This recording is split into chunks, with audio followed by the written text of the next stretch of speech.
Can you make that case? Harden is the best ever. No, he's not the best. I can't make that case. Not even if I'm Johnny Cochran or Jerry Spence, I make that case. As Daryl Morey said, he's now in the conversation. Now, when you talk about offensive players, Skip, you got to take Wilt out of the equation. Because if you average 50 points for a season and then you follow it up with a 44-point season, he has to be removed because those numbers are never going to be what he did. That's never. But as great as James Harden is playing, he's averaging 33 points. Michael Jordan averaged 37 for a season. 37. Michael Jordan averaged 37 points. Kobe once averaged 35. So in my lifetime, what I've been able to witness, yes, James Harden is in that Kobe, Jordan discussion because all these guys were volume shooters. Now, Jordan was a little bit more efficient than Kobe and James Harden. Now, the guy that gets overlooked because he's not a volume shooter, but he's way more efficient is LeBron. Yeah. LeBron averages 27 points a game for a career. He's just not the volume shooter. But what James Harden was able to do, and Skip, what made the last night, like I said, was so impressive, is that, yeah, he got 44. But 15 assists, Skip, we've seen him have 60-point triple-doubles. Who does that?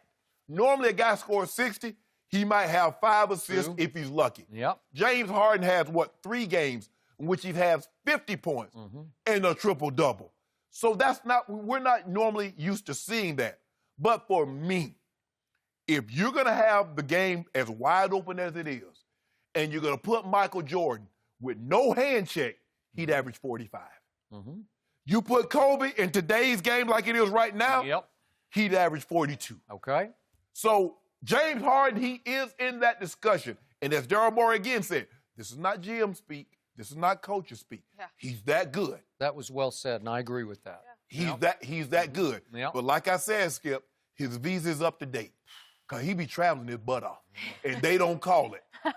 And they begin to, Skip, can you imagine if they call fouls from Michael Jordan like they did James Harden, he would literally shoot 20 free throws a night. It just wouldn't be fair. Exactly. So he's, I think, Mike, an 80, 82% a career shooter.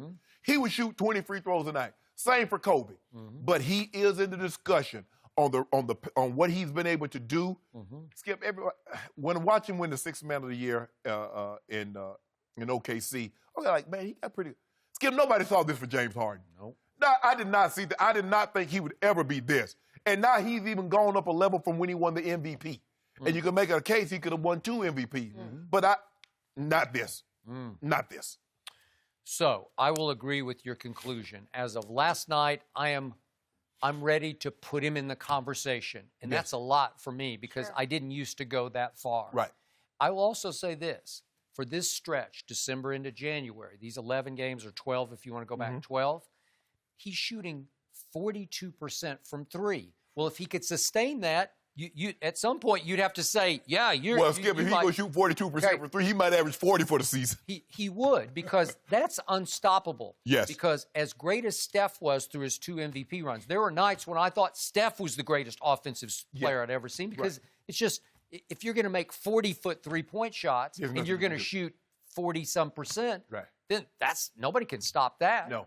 But James is a little taller than Steph. He's 6'5", and he has a little better what I call slither through traffic in the lane. I don't know how he does it, but he just has that. He makes himself small somehow, and then he can go left hand or right hand at the basket, and he's not a dunker. He can just lay it up off the glass, and the whistle's going to blow, and he's going to go to the free throw line, and he's going to make most of those free throws. Because through these 11 games, he's making 88%.